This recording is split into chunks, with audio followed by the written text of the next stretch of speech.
Bom dia, irmãos. Que a graça e a paz do nosso Senhor seja com todos nós, amém? Bendito seja o Senhor. Abra sua Bíblia na primeira epístola de Paulo a Timóteo, no capítulo 6, o verso de número 12, diz: combata o bom combate da fé, toma posse da vida eterna, para a qual também foste chamado, tendo já feito boa confissão diante de muitas testemunhas. Vamos ler ainda o capítulo 1 da segunda epístola, uma página após aí. Vamos ler a partir do verso 8, que diz: portanto, não te envergonhes do testemunho de nosso Senhor, nem de mim, que sou prisioneiro seu.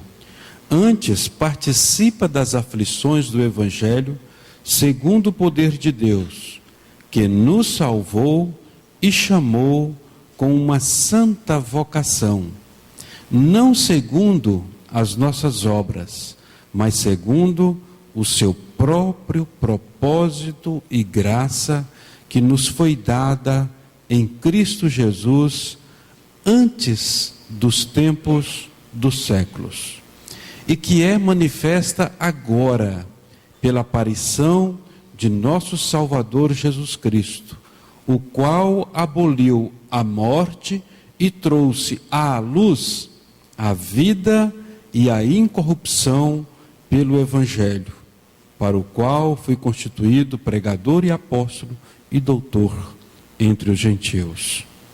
Amém. Graças ao Senhor pela sua palavra. Irmãos, nós podemos ver nesse primeiro versículo que lemos, Paulo nos advertindo acerca da necessidade que temos de combater o bom combate da fé. Fé aqui no aspecto objetivo, ou seja, naquilo que nós recebemos do nosso Senhor e através dos apóstolos, esta mensagem do Evangelho. Nós sabemos que mesmo lá no tempo dos apóstolos, muitas coisas foram introduzidas no meio do cristianismo.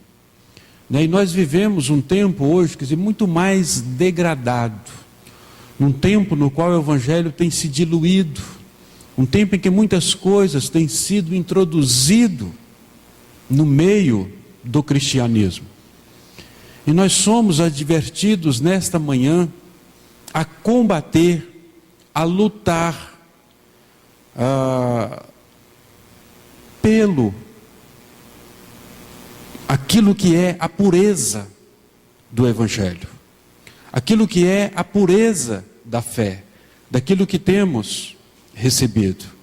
Mais do que nunca, esse tempo no qual nós vivemos, nós temos essa preeminente necessidade de lutarmos por isso, combater por isso, pela verdade, pela mensagem genuína da palavra de Deus, de vivermos uma vida segundo a vontade de Deus, de encontrarmos em Deus o que é a realidade desse chamamento, no qual ele diz aqui que nós fomos chamados com um santo chamamento, uma santa vocação.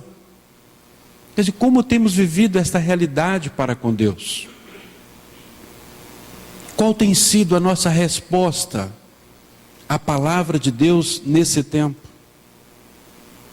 Seja aquilo que o Senhor tem falado a nós, em quais aspectos sejam, se é acerca da comunhão, se é acerca da oração, se é acerca da mensagem do Evangelho, enfim, qual tem sido a nossa resposta?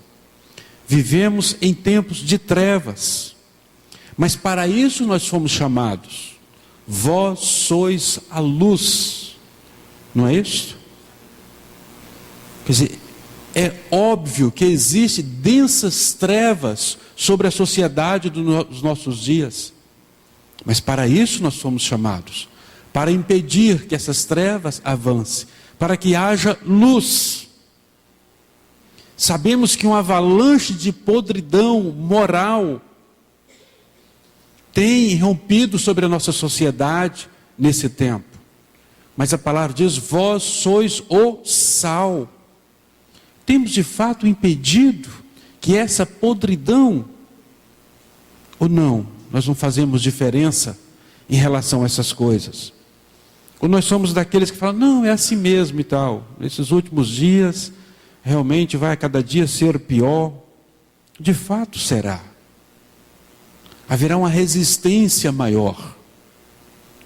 Mas qual tem sido a nossa posição como cristãos, como aqueles que foram chamados, como aqueles que têm essa santa vocação? Qual tem sido a nossa posição nesse presente século, no qual nós fomos chamados para viver? Mas fomos chamados para viver também com esse poder e com essa graça, na qual diz, aqui em 2 Timóteo, no capítulo 1, a segunda parte do verso 8, diz que segundo o poder de Deus, que nos salvou e chamou com uma santa vocação, não segundo as nossas obras. Ou seja, a salvação, aquilo que foi efetuado em nós, não é segundo as nossas obras, mas sim segundo o poder de Deus. Porque se fosse segundo as nossas obras, aí sim nós poderíamos desistir. Aquilo que tem se instituído hoje em nossa sociedade, em termos de perversidade, de perda da moral, da consciência, do amor ao próximo.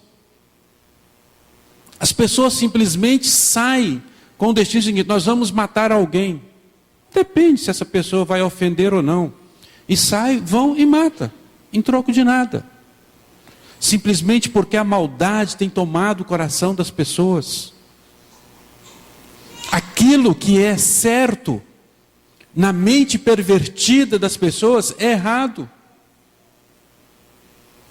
Aquilo que é errado, isso é acolhido. Ou seja, esse é o mundo no qual nós vivemos. Mas lembra que foi para esse tempo que o Senhor nos chamou. E aqui o texto diz, quer dizer, que foi segundo o poder de Deus, que nos salvou e chamou com uma santa vocação, não segundo as nossas obras, mas segundo o seu próprio propósito.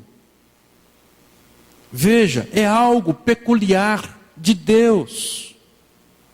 É algo próprio dele, não é algo, quer dizer, que está em nós, ou que isso está em um grupo ou em uma comunidade.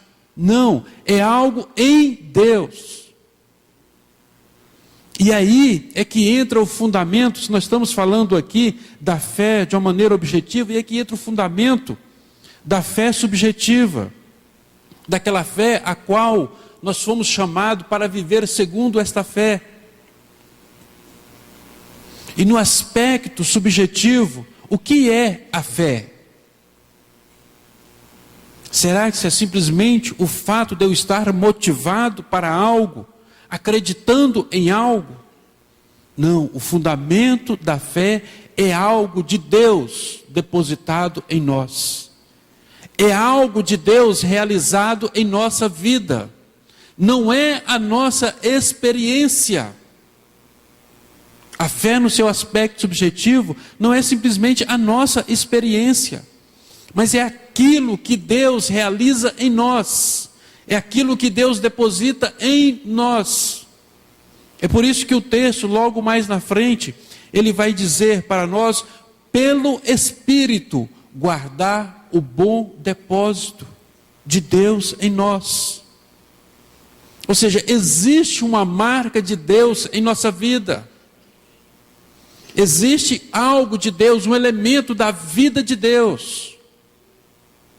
E é isso que irá nos sustentar nesses dias.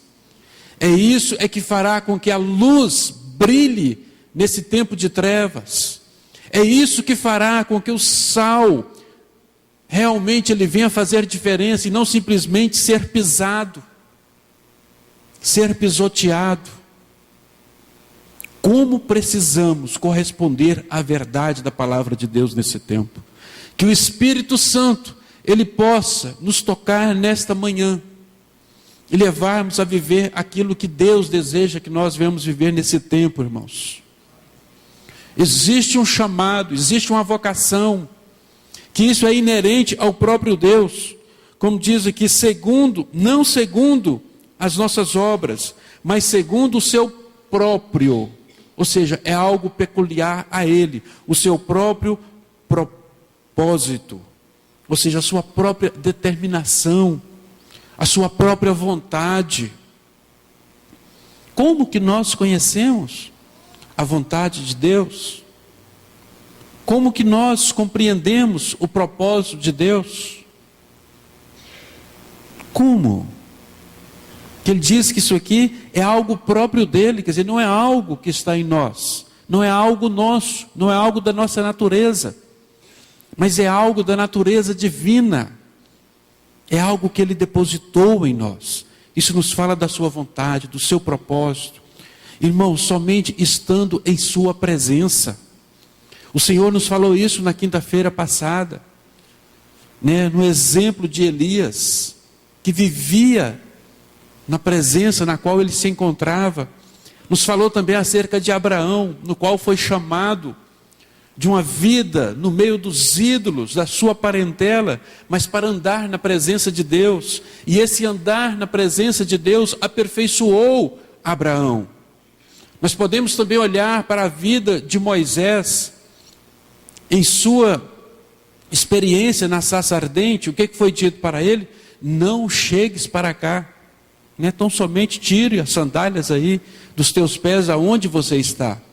Mas quando nós vemos, o caminhar de Moisés com Deus, nós vamos ver, Moisés face a face com Deus, ele resplandecendo a sua glória, a luz de Deus se manifestando por meio da vida de Moisés. E ele chega a um momento no qual ele diz: não nos faça sair deste lugar se a tua presença não for conosco. Oh, irmãos, que o Senhor nos dê esse coração, que nós não venhamos sair da nossa posição, não darmos um passo sequer sem a presença do Senhor, se o Senhor não estiver conosco. Que o Senhor nos livre de fazermos algo na nossa própria carne, ou seja, em obra nossa, na nossa própria força. Nós somos advertidos por Jeremias acerca disso. Jeremias, no capítulo 17, verso 5, ele diz: assim diz o Senhor, maldito o homem que confia no homem e faz da carne o seu braço e aparta o seu coração do Senhor. Ou seja, maldito, infeliz, aquela pessoa que confia na sua própria força, que confia em si mesmo, que anda na sua própria direção, que acha que conhece, que acha que tem, que acha que sabe. E daqui Deus dizendo, é infeliz, infeliz. Se existe algo que as pessoas estão padecendo hoje, é exatamente de infelicidade. As pessoas se matam em busca de felicidade e vivem infelizes. Mas é o que a Bíblia diz: é infeliz quem confia em si mesmo, quem confia na sua própria força. É infeliz quem se aparta da presença do Senhor. Não existe felicidade, não existe alegria, não existe satisfação fora da presença de Deus, em nossos próprios conhecimentos, em nossa própria força. Não há satisfação nessas coisas. E o texto prossegue dizendo: porque será como a tamargueira, em alguma versão talvez esteja arbusto, no deserto, não sentirá quando vem o bem, não terá percepção da bênção de Deus. Antes, morará nos lugares secos do deserto, na terra salgada e inabitável. Ou seja, alguém completamente destituído de comunhão. Irmãos, e Deus é comunhão. O Senhor tem falado a nós nesse tempo acerca da comunhão, dessa comunhão com o Pai, com o Filho, e que na realidade se manifesta na vida do corpo de Cristo, que é expressa através da vida do corpo.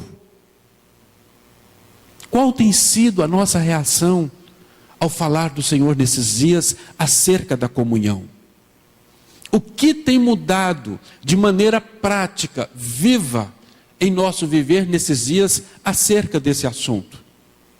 Ou isso tem sido mero conhecimento para nós? São apenas palavras nas quais nós vamos entulhando, sem proveito em nossa vida cristã. O que de fato, irmãos, mudou desde o dia que o Senhor começou, através de uma série de palavras, falar a nós acerca de comunhão? Será que nos deixou mais melancólicos pelo fato de nós percebermos que não temos comunhão? O que de fato a palavra de Deus provocou em nós? Qual foi a nossa reação ao falar de Deus? Que o Senhor tenha misericórdia de nós. Que o Senhor nos leve à vida, como diz aqui o texto, né? A salvação e a vida eterna. Ou seja, a vida eterna é a vida do Senhor em nós. Não fiquem esperando somente a eternidade para tocar a vida eterna. A vida eterna, ela foi dada. A vida eterna é uma pessoa, é o nosso Senhor. Então o texto prossegue dizendo, vamos só ler novamente o verso 6, porque será, ou seja, essa pessoa que confia em si mesmo, na sua própria força, e aparta o seu coração do Senhor, será como essa tamargueira no deserto, e não sentirá quando vem o bem. Antes morará nos lugares secos e desertos, na terra salgada e inabitável. Ou seja, sequidão, sem a vida de comunhão. Que propósito tem isso? Ou seja, qual será o seu fim? Morte. Então, somente isso. É isso que o texto diz. Veja o Salmo de número 68, o verso 5, diz o seguinte: Pai de órfãos e juiz de viúvas é Deus no seu lugar santo. Ou seja, não é uma questão se nós somos só. E de repente você pode dizer, mas eu sou tão só, né? Aqui o texto está falando que pai de órfãos e juiz de viúvas é Deus no seu lugar santo. Deus faz que o solitário viva em família, liberta aqueles que estão presos em grilhões, mas os rebeldes habitam em terra seca. Ou seja, aquele que é só, ele introduz na sua própria família. É isso que ele está dizendo. Ele nos chama, ele nos introduz, ele nos acolhe. Agora, aquele que é rebelde, aquele que resiste à sua palavra, ele diz que viverá,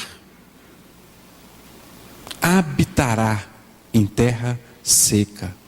Ou seja, nessa terra inabitável, nessa terra infrutífera. Quer dizer, não terá proveito algum, bem algum. Mas volte aqui em Jeremias. Vamos continuar mais 2 versículos.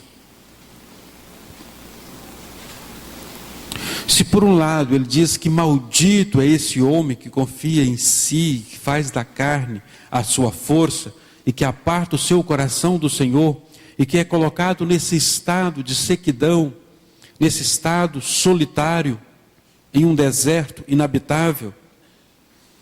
Ele diz também, no verso 7, que bendito o varão que confia no Senhor, e cuja esperança é o Senhor, porque ele será como a árvore plantada junto às águas, que estende as suas raízes para o ribeiro e não receia quando vem o calor, mas a sua folha fica verde, e no ano de sequidão não se afadiga, nem deixa de dar fruto.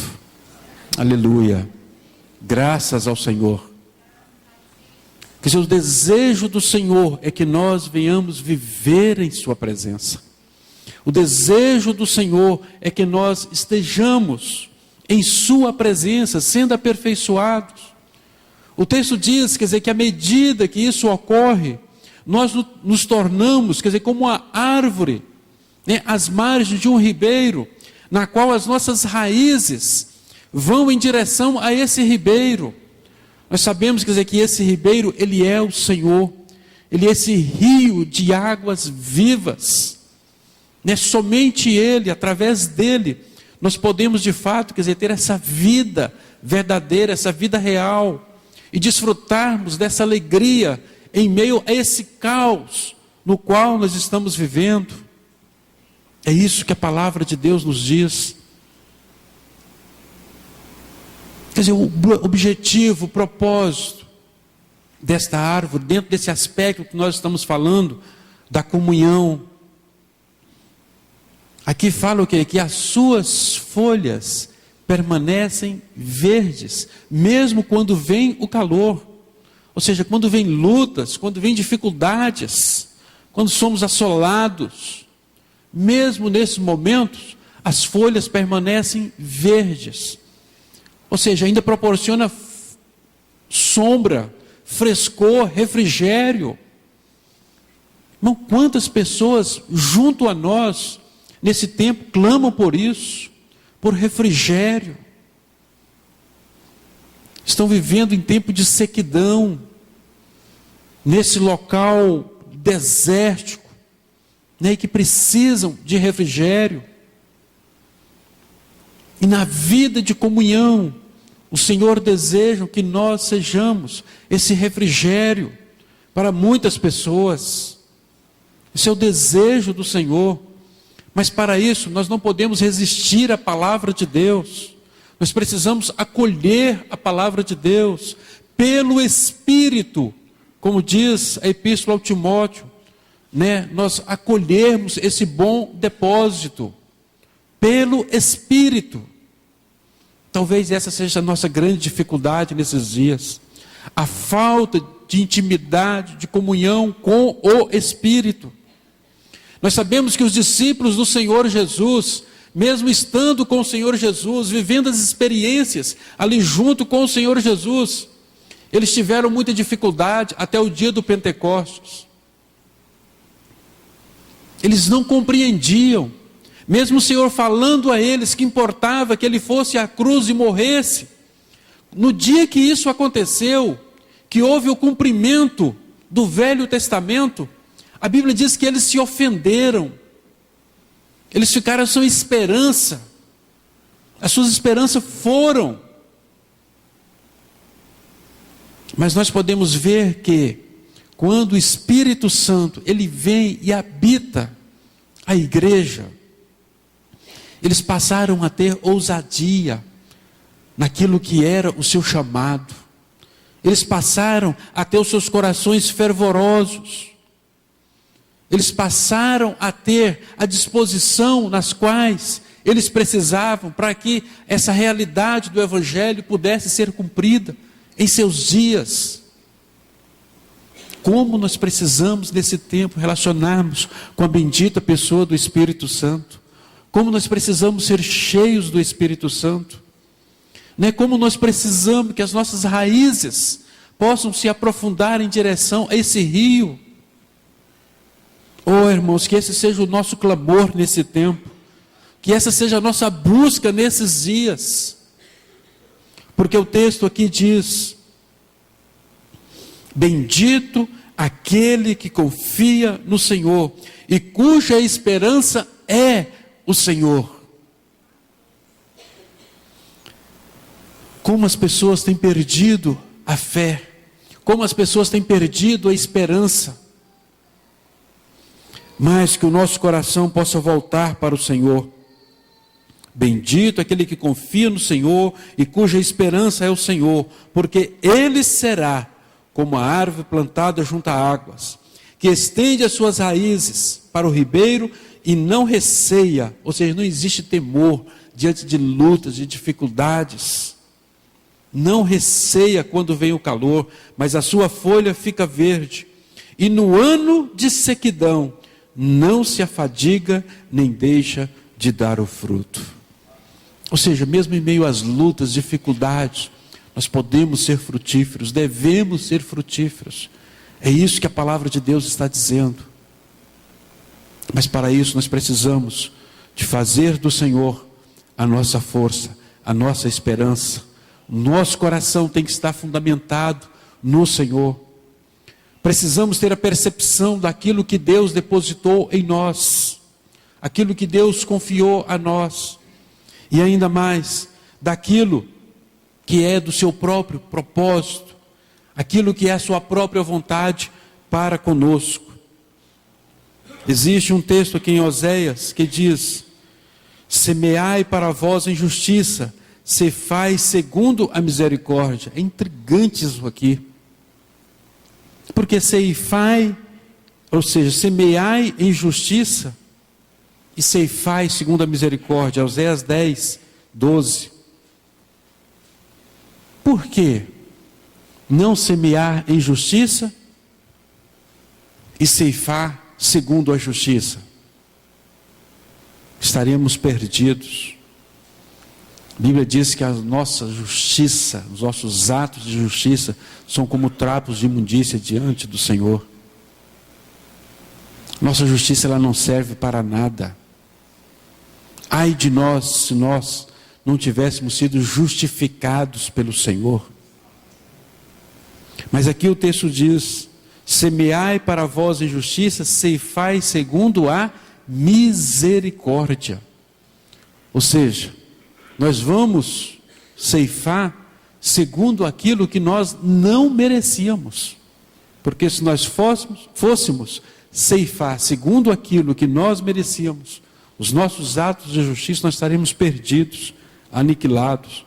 Lavrai o campo de lavoura, porque é tempo de buscar o Senhor até que venha e chova justiça sobre vós.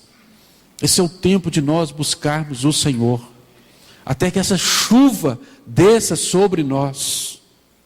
Precisamos voltar o nosso coração inteiramente para o Senhor. Quero voltar aqui em 1 Timóteo, ou melhor, em 2 Timóteo, no capítulo 1, só para concluirmos a leitura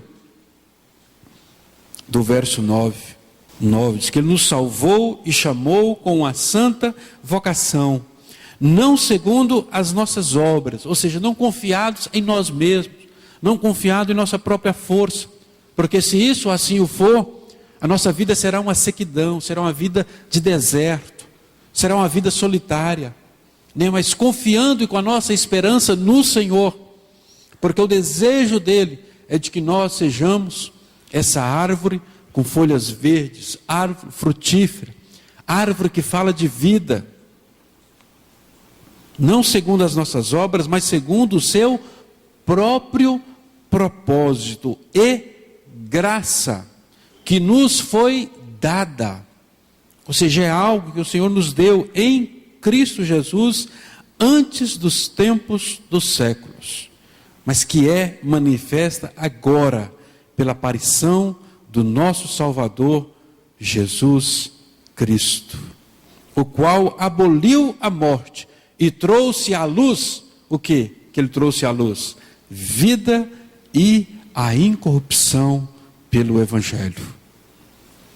Irmãos, que possamos nesta manhã acolher a palavra do Senhor. Possamos nesta manhã considerar aquilo que o Senhor tem falado a nós ao longo desse tempo. E a esta luz, como diz aqui, a luz, qual tem sido a nossa resposta ao Senhor? Nesta manhã nós estamos diante da mesa do Senhor. E essa mesa, ela nos fala da sublimidade, nos fala da grandeza, da maior expressão do amor de Deus para conosco. Essa mesa nos fala que um dia, a despeito de quem nós éramos, o Senhor, Ele deixou a sua glória. Ele veio, se humilhou. Ele tomou o corpo desta carne. E aqui Ele viveu entre os homens, com um propósito, de nos resgatar para si, de nos transportar de um reino de trevas para o reino do Filho do seu amor, para realizar uma grande obra, uma obra objetiva lá na cruz do Calvário, mas também uma obra subjetiva dentro de nós. E quando o Senhor levou-nos a crer no Evangelho, essa grande obra, ela começa a ser realizada dentro de nós. E agora, quando Paulo escreve aos Tessalonicenses, ele diz que o Senhor nos salvou por meio da santificação. Ou seja, Ele está trabalhando a sua vida em nós. Ele está trabalhando o seu caráter santo em nós. Ele deseja que nós venhamos ser conformados à imagem do seu Filho Jesus. Esta é a grande obra, esse é o grande trabalhar do Espírito Santo em nós nesses dias. É de nos conformar à imagem do Senhor. É de nos conformar ao seu caráter santo. Nós cantamos aqui nesta manhã que santo, santo, santo é o Senhor. E o desejo do Senhor é que assim como Ele é santo, nós também sejamos santificados. Não é que o Senhor tenha liberdade entre nós para trabalhar a sua vida em nós.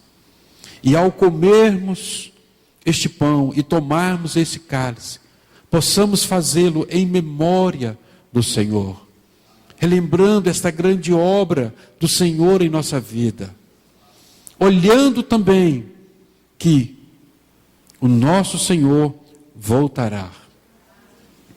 Ele voltará. E na medida que nós temos a luz acerca da volta do Senhor, que nós possamos nos libertar a cada dia mais e mais deste mundo. Esse mundo cheio de trevas, o mundo imoral, o mundo que jaz no maligno. Como diz Hebreus, que possamos nos libertar, nos desvencilhar de todo o pecado, de todo o embaraço. Que isso venha a ser algo prático, irmãos, em nossa vida, dia após dia. Como nós precisamos viver esta verdade, essa vida de libertação, porque esse é o objetivo do poder do Evangelho, é nos libertar desse mundo, nos libertar desse presente século mau. Esta é a obra do Espírito Santo por meio da palavra de Deus em nosso viver. Que o Espírito Santo possa nos conduzir a viver a realidade daquilo que Ele deseja em nós. Guarda o bom depósito pelo Espírito Santo que habita em nós. Que o Senhor nos ajude nesta manhã. Possamos lutar pela pureza do Evangelho. Possamos viver a realidade da fé depositada em nós. Possamos viver a realidade daquilo que Deus deseja forjar em cada um de nós. Assim como o Senhor Jesus Ele conhecia a história de cada um dos seus discípulos. Ele conhece a minha história e a sua história. E a despeito de quem nós somos, Ele nos chamou para esta santa vocação, esse santo chamamento sobre nós. Você acha que o Senhor não te conhece? Você acha que o Senhor não conhece as suas fraquezas? Ele conhece. E mesmo assim Ele fala ao seu coração. Mesmo assim Ele te chama a andar em sua presença. Porque o desejo do Senhor é de nos aperfeiçoar, é de nos transformar. E a palavra do Senhor é algo transformador. Como precisamos amar a palavra do Senhor. Que o Espírito Santo possa falar a cada um de nós nesta manhã, em o nome de Jesus. Senhor, nós te louvamos nesta manhã, Senhor. Estamos aqui, Senhor, por causa de Ti mesmo, Senhor. Senhor, só estamos aqui porque um dia o Senhor decidiu ir para Jerusalém. Senhor, só estamos aqui porque um dia o Senhor tomou o nosso lugar lá na cruz do Calvário. Só estamos aqui porque um dia o Senhor deu a sua vida por nós. Senhor, e nesta manhã, Senhor, falta palavras ao nosso coração, Senhor. Mas nós queremos nos render a Ti, Senhor, em louvor, em adoração, em gratidão ao Senhor. Senhor, e nós queremos, Senhor, tomar este pão, como diz a Tua palavra, como o Senhor mesmo diz, que isto é o Teu corpo, Senhor. Senhor, nós queremos nesta manhã nos alimentar de Ti, Senhor. Senhor, nós queremos viver para Ti, Senhor. Cumpra a Tua palavra cabalmente em nós, Senhor. Senhor, venha com Teu Espírito Santo nesta manhã, Senhor. Mova o nosso coração para Ti, Senhor. Senhor, volte o nosso coração para Ti, Senhor. Atraia-nos completamente, Senhor. No nome de Jesus. Exaltado seja o Teu nome entre o Teu povo nesta manhã, Senhor. Bendito seja o Senhor para todo sempre. Ó Senhor, que nós venhamos sair daqui, Senhor, mais comprometidos com a Tua palavra, Senhor. Senhor, que nós venhamos sair daqui, Senhor, vivendo, ó Deus, a realidade daquilo que o Senhor tem depositado em nós, para a glória e louvor do Teu próprio nome. No nome de Jesus é que nós clamamos a Ti. Aleluia, Jesus.